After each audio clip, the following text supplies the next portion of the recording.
साथियों नमस्कार, जय यीशु की। आग्रह में अनुग्रह एपिसोड में आपका स्वागत है। आज हम चर्चा करेंगे कि टीन्स हमारे अटैक या आपेक्ष को स्वीकार नहीं कर पाते हैं, तिलमिला जाते हैं, आतंकित हो जाते हैं। मैं आपको एक उदाहरण के साथ में समझाऊंगा। साथियों, आजकल हमारे लगभग सभी बच्चे, युवा हों या टीन्स हों, ट्यूशन के लिए जाते हैं। सुबह पढ़ाई के लिए जाते हैं स्कूलों में, दोपहर में ट्यूशन के लिए जाते हैं, आते आते शाम हो जाती है, आते हैं बस्ता फेंकते हैं या अपना जो पढ़ाई का सामग्री है उसको एक जगह रख करके वो जल्दी कपड़े बदलते हैं और बातों बातों में कहते हैं, मम्मी आज मुझे मेरे फ्रेंड के बर्थडे पे जाना है और मुझे जल्दी जाना है, मुझे यहाँ जाना है, मुझे इस समय जाना है, मुझे अपने फ्रेंड के लिए गिफ्ट लेके जाना है, मैं दूसरे साथियों के साथ में ये सामान लेके जाना चाहता हूँ। हम उनसे प्रश्न करें उसके पहले ही वो हमें बहुत सारे जवाब देते चले जाते हैं। साथियों, आप घबराइए नहीं, उनके लिए स्वाभाविक है और आपका भी स्वाभाविक है कि प्रश्न पूछें, क्योंकि आप अपने बच्चों की सेफ्टी चाहते हैं कि आप किसके साथ जा रहे हैं, कब जा रहे हैं, कहाँ जा रहे हैं, किस संदर्भ में जा रहे हैं, कब वापस लौटेंगे। आपके बहुत सारे प्रश्न हैं। लेकिन साथियों, क्या आपको पता है आपके टीन्स या युवा को इस वक्त इन सब प्रश्नों का उत्तर देने का समय नहीं है, क्योंकि आप जितने प्रश्न के उस पर अटैक करते हैं वह उतना ही पैनिक होता है, उतना ही आतंकित होता है, फिर वह चीज़ों में फेंकता है, गुस्सा करता है, क्योंकि उसका एक लक्ष्य है कि मुझे किसी न किसी रूप से अपने फ्रेंड के बर्थडे पे जाना है, बस, और उसके अलावा कुछ नहीं। मुझे कैसे जाना है, क्यों जाना है, कब जाना है, इन सब की डिटेल आपको देने के लिए उनके पास में समय नहीं है। साथियों, यही वजह है कि टीन्स बड़े आतंकित हो जाते हैं जब हम उनसे प्रश्न पूछते हैं।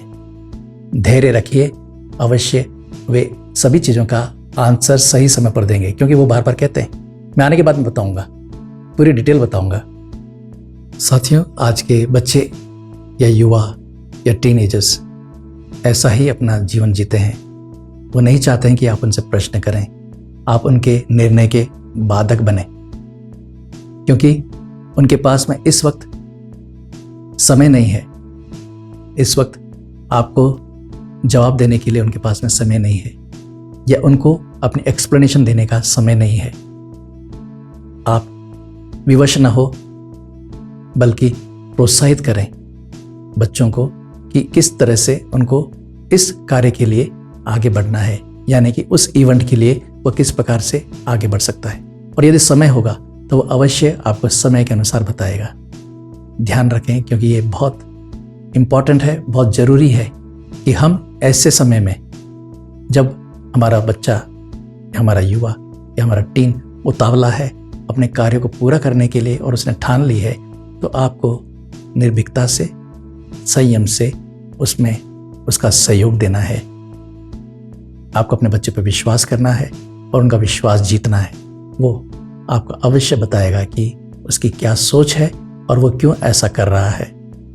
साथियों, इसके लिए ज़रूरी है कि हम पारिवारिक भोजन करें, पारिवारिक रूप से साथ में रहें। आज देखा गया है कि हम व्यस्त हैं अपने कार्य में, विशेष रूप से इलेक्ट्रॉनिक चीज़ों में, टीवी पर, सीरियल्स पर या मोबाइल पर, जिसके कारण से हम अपने बच्चों को समय नहीं दे पा रहे हैं और वह समय बच्चा दूसरों के साथ में बिताना चाहता है। हमारी समस्या की जड़ हम हैं, हमारे बच्चे नहीं, क्योंकि वो रिएक्ट कर रहा है, क्योंकि हम एक्ट ऐसा कर रहे हैं, वो हम ऐसी क्रिया कर रहे हैं जिसके कारण से वो प्रतिक्रिया कर रहा है। आइए हम अवश्य संयम रहते हुए उसका साथ दें, उसका सहयोग दें, और इस प्रकार उसी सहयोग के कारण से बच्चा हमारी बातों को समझ पाएगा और हमें समझा पाएगा। इसी के लिए हम उपदेश ग्रंथ के अध्याय 7 पद संख्या 8 में पढ़ सकते हैं, किसी मामले का अंत उसके आरंभ से अच्छा है और धैर्य अहंकार से अच्छा है।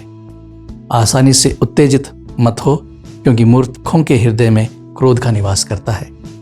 साथियों, आपसे आग्रह है कि क्रोध ना करें, बल्कि सावधानी के साथ में हम उस बात को धैर्य से स्वीकार करें। हम अपने अहंकार को अपने बच्चों पे न थोपें, बल्कि धैर्य के साथ अपने आप के व्यवहार को समझें, और इस प्रकार ईश्वर का अनुग्रह हमारे बच्चों पर बना रहेगा और वे जो प्रतिक्रिया कर रहे हैं वह शायद सकारात्मक होगी। धन्यवाद।